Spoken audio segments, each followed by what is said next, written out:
Alize'den merhaba arkadaşlar. Evet, gördüğünüz gibi bu videomuzda bere, atkı, boyunluk, çok güzel şapka fikirleri vereceğiz. Tam zaman olduğunu düşünüyoruz. Evet, havalarda soğudu. Aslında bilinen teknikleri kullanıyoruz ama görünümüyle fark yaratacağız arkadaşlar. Alize, Angora Gold, Ombre Batik. Evet, ipliğimizi çok iyi biliyorsunuz. Alize Angora Gold Ombre batik ipliğimizin böyle açıktan koyuya uzun renk geçişini şöyle planladık. Bir berede bitirelim dedik arkadaşlar. 150 gram ipliğimiz biliyorsunuz. Bir berede bu ipliğin hepsini bitirdik. Hiçbir iplik koparma yok. Hani iplik bırakma yok. Sonuna kadar ipliğimizi kullanıyoruz. Böyle bir bere yaptık. Tabii burada kullandığımız teknik bize yardımcı oldu bu konuda. Fıstık örgü. Çok kolay, herkes bilir. Fıstık örgüyle beremizi ördük. Yine haroşa örgülerle böyle boyunluk ördük. Teknik bölümde bunların bütün ebatlarını, her şeyi açarak size göstereceğim arkadaşlar. İsterseniz yine ombre batik ipliğimizle şapka örersiniz. Böyle bir fikir verelim dedik. Hani şapka da çok moda ve seviliyor. Her yaşa da uygun. Yine bir de boyunluk anlatalım dedik. Fıstık örgüye çok yakıştı. Yine başka bir fikir arkadaşlar. Şöyle dedik ki aksesuar niteliğinde. Evet, çok fark yaratan bir görünüm çünkü. Gerçekten çok modern, böyle çok da kullanışlı olacak. Bir yumak. Evet, sadece Alize Angora Gold Ombre batik ipliğimizden bir yumak kullanarak böyle aksesuar niteliğinde atkılar yapabilirsiniz arkadaşlar. Bunlar böyle havalar ısınsa bile çok güzel aksesuar olacak mantolarınızın, paltolarınızın üzerinde. Kademeli şişle ördük arkadaşlar. 4, 5 ve 6 numaralı şişleri kullanarak bir yumağı böyle santimlerini vererek sizlere bitirttireceğiz. İsterseniz böyle çalışabilirsiniz. Yine isterseniz böyle daha da spor, hani düz, kademeli şiş değil, sadece bir yumağı haroşa örgüyle örerek açıktan koyuya veya koyudan açığa bitirebilirsiniz. Böyle çok kolay ama görünümüyle fark yaratacak atkılar yapabilirsiniz. Evet, yine bunun da tabii şöyle bir yakın çekim rica edeceğim buradan. O kadar güzel oldu ki bir yumakla şöyle tekrar ipliğimi alayım. Evet arkadaşlar. Alize Angora Gold Ombre batik. Şöyle bir yumak kullanarak bir yakın görebilir miyiz arkadaşlar? Şöyle yakın dokuda gerçekten çok güzel oldu ve çok yakıştı. Bakın koyudan açığa böyle pomponla bitiriyoruz. Bütün ipliği bitiriyoruz. Yani mantık çok güzel. Pomponda bütün bitene kadar ipliği sarıyoruz ve bitiyor. Evet, bütün detayları sizlere anlatacağım. Tabii şey de yapabilirsiniz arkadaşlar. Onu da bir göstereyim sizlere. Şunu da bir çıkarayım. Evet. İsteyenler ombre batik değil de Alize Angora Gold batik ve Alize Angora Gold ipliğimizi kullanarak da aynı bereyi örebilirler. Yani düz renginde örebilirsiniz berenin. İsterseniz batikle de örebilirsiniz. Çünkü gerçekten çok güzel bir bere oldu.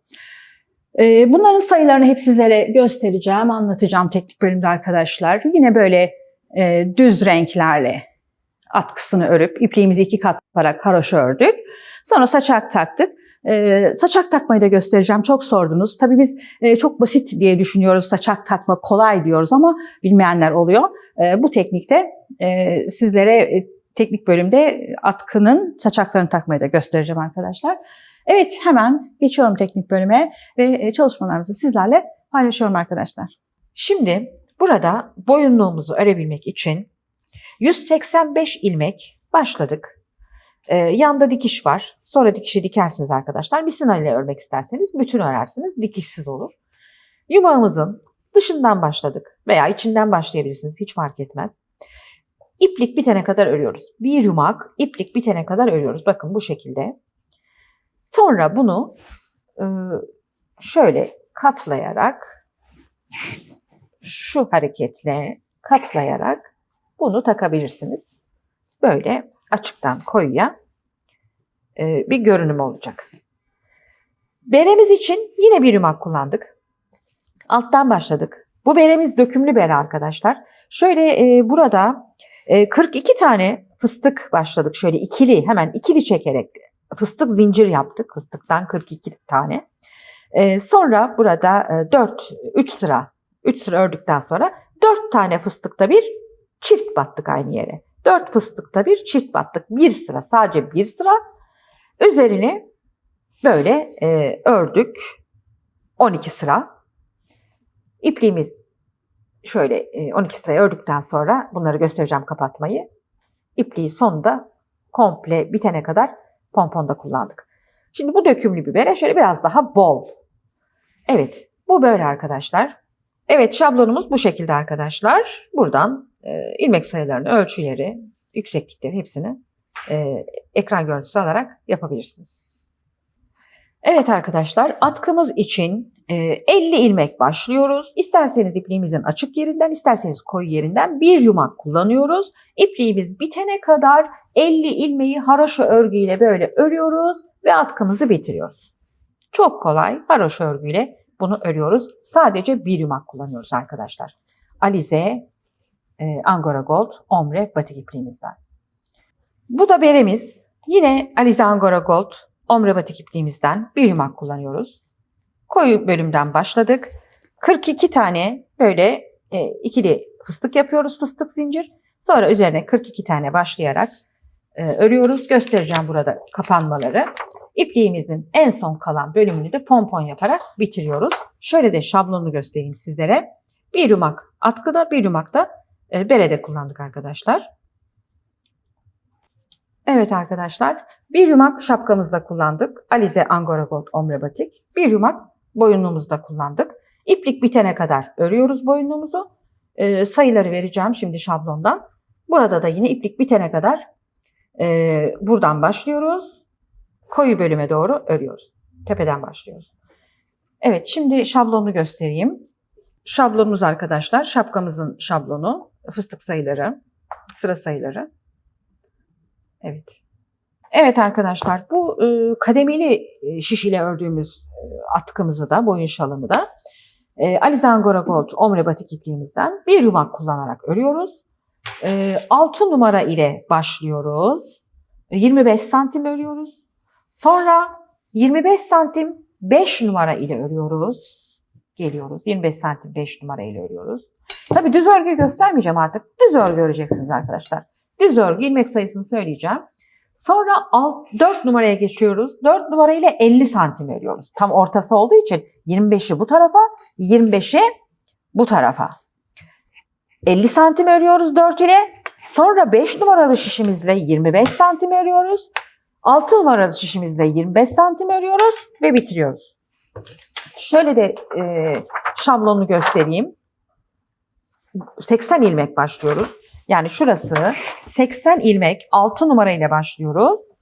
80 ilmeği hiç ilmek azaltmadan 25, 25, 50, 25, 25 şiş numaraları ile örerek atkımızı bir yumak ile bitiriyoruz. Sonra da buharlı ütüyü üzerine basarak çok güzel böyle uzata uzata bastırarak önden ve arkadan ütülüyoruz. Böyle çok düzgün duruyor arkadaşlar. Bu da boyunluğumuz. Boyunluğumuz 45 fıstıkla başlayacağız. İkili fıstık. Hepsini göstereceğim. Siz sayıları buradan yapacaksınız. Hani tekrar hepsini yapmayacağım. Fıstığı göstereceğim. Sayıları veriyorum. 45 ikili fıstıkla başlayacağız. Sonra 5 sıra tek tek 9'lu. Buna göre öreceksiniz. Bir sıra 5 tek, bir çift 9'lu. Bu sıraya göre boyunluğu öreceksiniz arkadaşlar. Ama örmeyi göstereceğim. Şimdi arkadaşlar atkı için 2 yumak kullanıyoruz. İpliğimizi 2 kat yapıyoruz. 2 kat yaparak bunu 5 numaralı şiş ile örüyoruz. Haroşa örgü iplik bitene kadar. Sonra saçakları takacağız.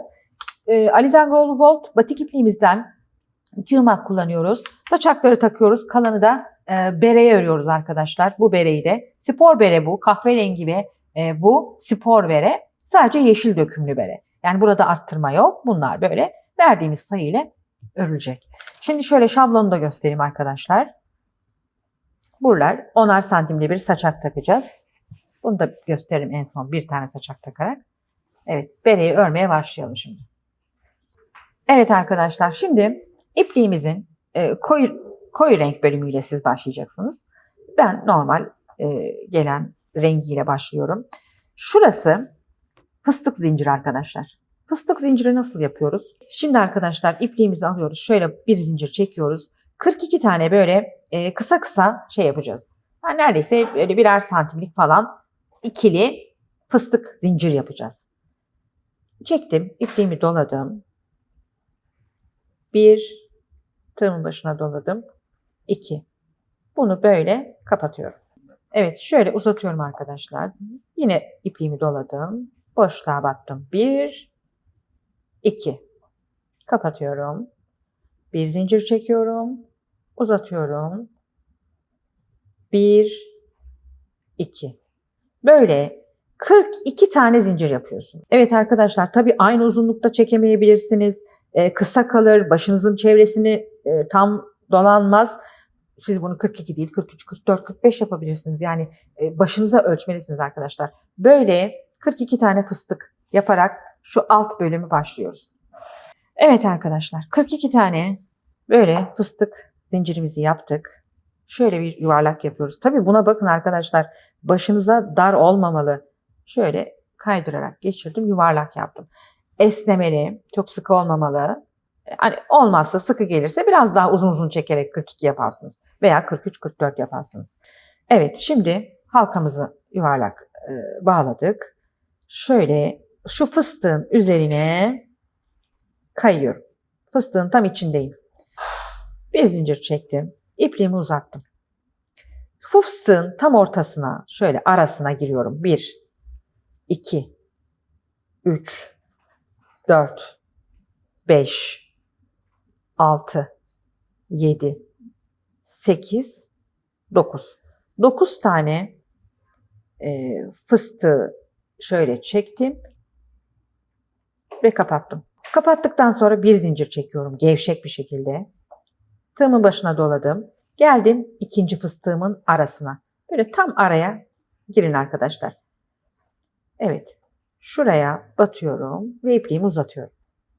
1, 2, 3, 4, 5, 6, 7, 8, 9. İpliğimi alıp kapatıyorum. Bir zincir daha çekiyorum. Çok gevşek çekiyoruz. Gevşek çekerek yine üçüncüye geldim. Aynı şekilde 9 kere dolduruyorum.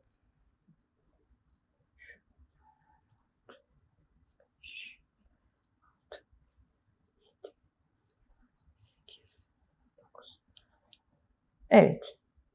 Bütün örneğimiz bu arkadaşlar. Çok düzgün fıstıklar. Böyle her fıstığın, bu 2 kere doldurduğum fıstığın aralarına girerek bir sıra örülüyor. 9 kere çekiyoruz ipliği. Tabii bu aşama, siz bunun rengine takılmayın. Bu aşama olduğu için ipliğin her yerinden geldi. Bir zincir çekerek şöyle şuraya batıp kapatıyorum. Şimdi şu araya girerek, evet, şimdi 9 kere araya batıyorum. 1, 2, 3, 4, 5, 6, yavaş yapıyorum şöyle 7, 8, 9. Hepsini kapatıp bir zincir çekiyorum. Çok gevşek çekiyorum ama zinciri. Hemen yanındaki araya atlıyorum. 1, 2, 3, 4, 5, 6, 7, 8 ve 9. Hepsini kapatıyorum. Evet. Örneğimiz böyle. Tabii elden elde değişir. Çok uzun değil, çok kısa değil. Bu şekilde örmeye devam ediyoruz. Ne kadar? 12 sıra böyle 1, 2, 3, 4, 5, 6, 12 sıra örüyorsunuz şu azalmaya gelene kadar arkadaşlar. Şimdi arkadaşlar 12 sıra ördük. Aynı şekilde döne döne ördük 12 sıra. Şimdi 13. sırada şunu yapıyoruz. Yine 9 kere dolduruyorum.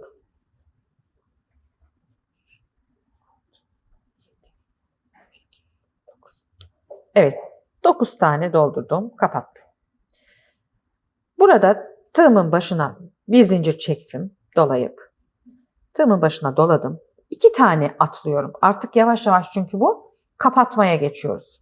Kapatıyoruz fıstıkları ve küçüleceğiz. Tepeyi topluyoruz. Evet arkadaşlar, şimdi 12 sıra ördüm. 13. sıradayım. Bir tane fıstık yaptım. Tığımın başına doladım. Burada ikisini atlayarak şuraya dolduracağım. Ama direkt buraya doldurmaya başlarsam arada boşluk kalıyor. Boşluk kalmaması için tığımı şöyle şuna geçirdim, şuraya ve hemen buraya atladım. Bakın, tığı buraya geçiriyorum, buraya atlıyorum, ipliğimi böyle çekiyorum, uzattım.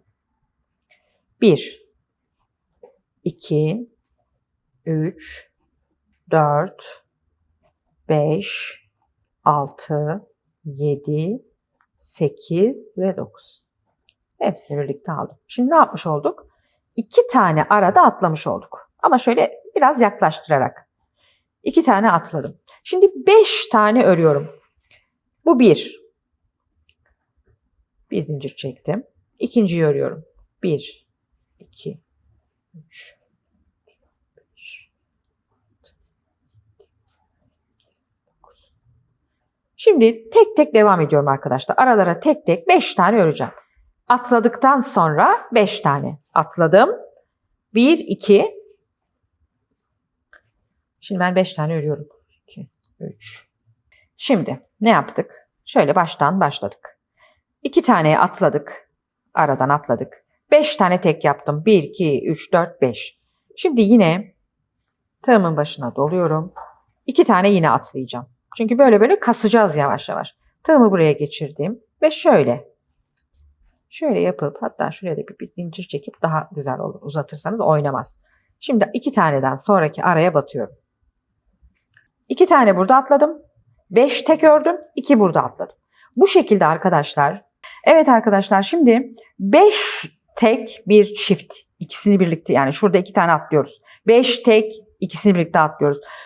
Döne döne sona kadar geliyoruz arkadaşlar. Yani 2, 4, 6, 8, 10, 12, 14, 16, 18 sıra örüyoruz. 18 sıra fıstıktan sonra hep artık çift çift atlıyoruz. İkisini atlıyoruz, bir fıstık yapıyoruz. İkisini atlıyoruz, bir fıstık atlıyoruz, bir fıstık.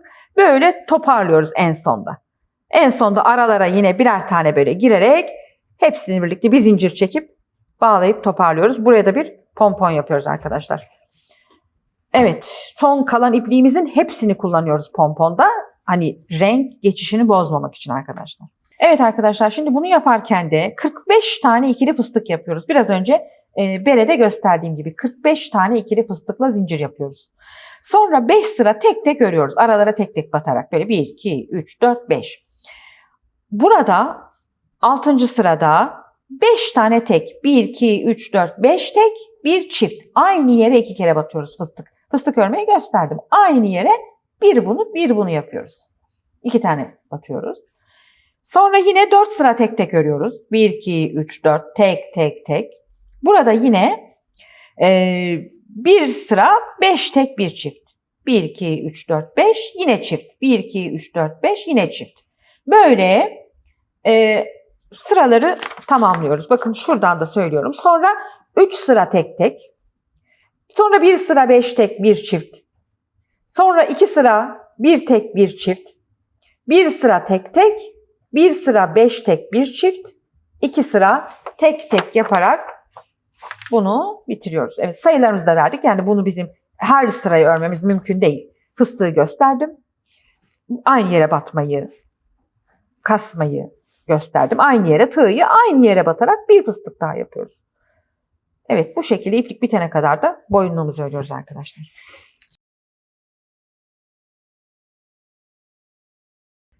Evet, şimdi arkadaşlar 8 tane zincir çekiyoruz. 1, 2, 3, 4, 5, 6, 7, 8. Yuvarlak halkamızı tamamlıyoruz. Evet arkadaşlar, şimdi yuvarlak halkamızı yaptık. Şöyle bir de zincir çekip şurayı sabitleyeyim. İpliğimi uzattım. Şimdi buraya 9 kere dolduruyorum. 1, 2, 3, 4, 5, 6, 7, 8 ve 9. Bir fıstık yaptım. Bir zincir çektim. Bunun gibi 8 tane fıstık yapıyorum arkadaşlar. Şimdi arkadaşlar ikinci fıstığa geçiyorum. Böyle 8 tane fıstık yapacağım. Yine 9 kere dolduruyorum.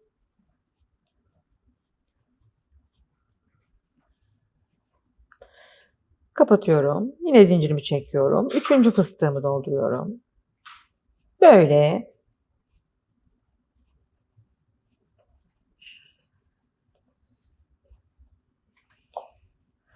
Evet, 8 tane fıstığı dolduruyoruz arkadaşlar ortaya. Şimdi arkadaşlar 8 tane orta yapıyorum. Fıstık. Aralarda kapattık. Bir zincir çektik, kapattık. Burada uzadı tabii. 2 zincir gibi ara uzadı. Şimdi üzerine çift çift, bakın her araya çift çift fıstık yapacağız. Biraz önce anlatmıştım. Boyunlukta hani aradaki artma, aynı yere fıstık batmayı da bakın burada göstermiş oluyorum.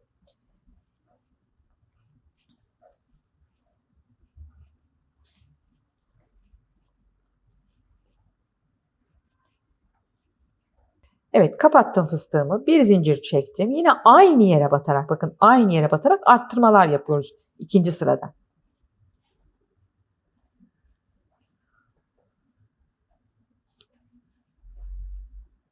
Yine bir zincir, yana atlıyorum. Bu şekilde arkadaşlar çift çift. İkinci sıramız çift çift çift çift çift. 16 tane fıstığımız olacak.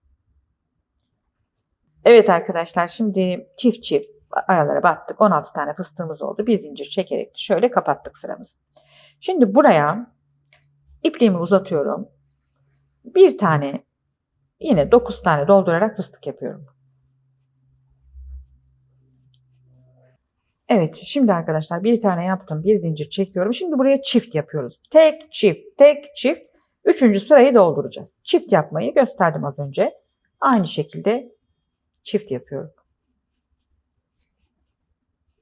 Tek yaptım arkadaşlar. Çift yaptım. Yine bir zincir çekiyorum. Yine tek yapıyorum. Bu anlaşıldı. Tek çift batma olayı. Şimdi üzerinden anlatarak devam edeceğim. Bakın. Tek, çift, tek, çift, tek, çift. Yani şurası. Çift, tek, çift, tek, çift, tek, çift, tek. Bu 3. sırayı dolduruyoruz. Şimdi bir tek, bir çift, bir tek, bir çift, bir sıra ördükten sonra 3. sırayı. 4. sırada 2 tane tek, bir çift. 2 tane tek, bir çift. 2 tek, bir çift. Bu 4. sırayı örüyoruz. Sonra 5. sıraya geçiyoruz. Tek, tek, tek, tek, tek, tek, tek. Böyle bir sırayı, 5. sırayı tek tek tamamlıyoruz. 6. sırada yine 2 tek, bir çift. 2 tek, bir çift, 2 tek, bir çift. 7. sırada yine tek, tek, tek arkadaşlar. 7. sırada tek tek yaptıktan sonra artık hep aşağıya tek tek iniyoruz. Kaç sıra iniyoruz? Şu 2 tek, bir çift son sıramızdan sonra 1, 2, 3, 4, 5, 6, 7, 8, 9, 10, 11 sıra tek tek örüyoruz. 11 sıra tek tek örüyoruz arkadaşlar. Şöyle de şuradan şablonu göstermek istiyorum. Ne yaptık? Bakın 6 sıra tepeye ördük. 6 sıra tepeye ördük. Ondan sonra 11 sıra tek tek tek ördük. Yana indik. Şimdi burada, şimdi arkadaşlar şöyle bir göstereyim size. Şimdi bakın ördük. 11 sıra düz ördük. Geldik burada, şuradayız aslında.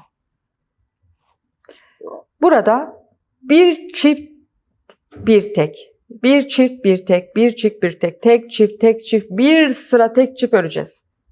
Şimdi tekrar göstermeme gerek yok zannediyorum ama göstereyim. Yani bir şeyde gösterdim zaten.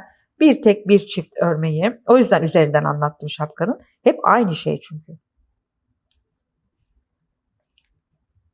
Evet, şurayı bağladım. Şimdi buraya çift,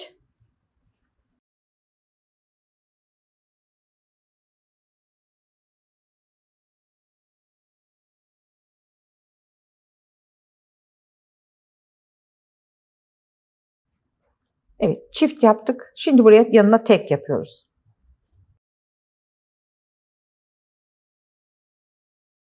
Yine bir zincir çektik. Şimdi çift. Çift tek, çift tek. Bir sıra arkadaşlar böyle çift tek sırası bakın. Çift tek, çift tek. Burayı dönüyoruz. Bir sıra. Sonra 1-2 sıra tek tek örüyoruz. Hep tek tek aralara.